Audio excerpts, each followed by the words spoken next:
I want Big Lee's to become known just synonymously with barbecue. Like, just like people don't say, I need a cotton tip swab, they say I need a Q-tip.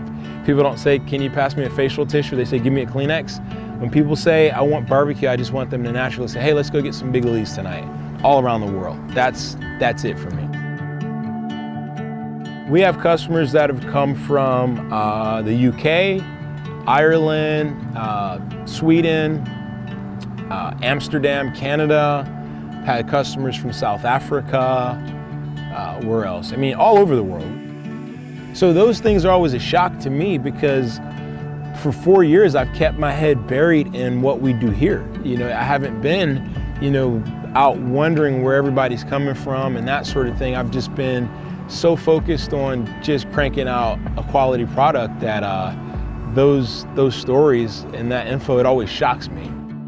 We know we're serving important people. We're serving people who have built up this anticipation and this expectation for a product, and we don't want to let them down.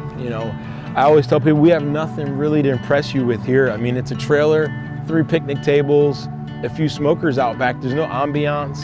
There's no cute or handsome servers with cool tattoos and cool hairstyles waiting to serve you. It's just our food and our service and our hospitality. So those 3 things, they have to stand on their own. So it makes me feel really good to know that our food and the way we treat people has to be really good because they're coming here with really high expectations. Those are the only 2 things we can impress them with. The moment that the barbecue business as a viable option for my life became like a reality was the night that we won that barbecue competition, the Bad to the Bone barbecue contest. And we turned our food into the judges, and 3 judges unanimously picked our food as their favorite. And one of the judges, she commented on my Facebook post from some of the pictures that I took that night. And she said, Rashad, not only was your barbecue the best barbecue that all 3 of us judges tasted tonight, your barbecue is the best barbecue I've ever judged. And then she said, furthermore, it's the best barbecue I've ever eaten in my life. That post is still on our Facebook page back in October of 2013. So back in late March, on a Friday, we had about 5 customers all in that one day walk up to that window, and I was working the window that day, and all 5 of them essentially said the same thing. Hey Rashad, Guy Fieri's got this new show that he's working on.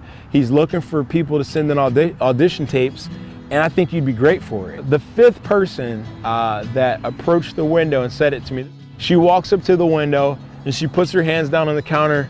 Rashad, listen to me. That's how she started her statement. Rashad, listen to me.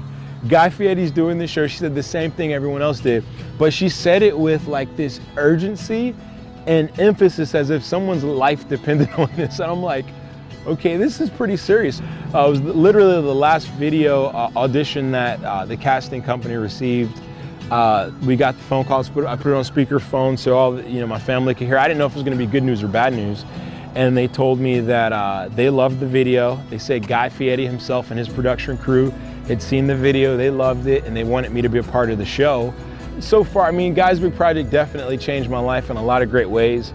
Guy Fieri's become a friend, and I mean that like not in the Facebook social media sense of, oh, I know him, but he's become a friend. He knows my wife, he knows my kids. It also showed my boys what hard work and sacrifice can accomplish. I mean, 0 experience plus hard work plus sacrifice equal the TV show for me. I earned my own TV show.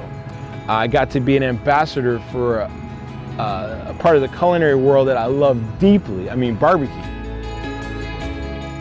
My wife and I have these sayings. We always say, you've got to live full and die empty. Life passes by fairly quickly when you really stop and think about it.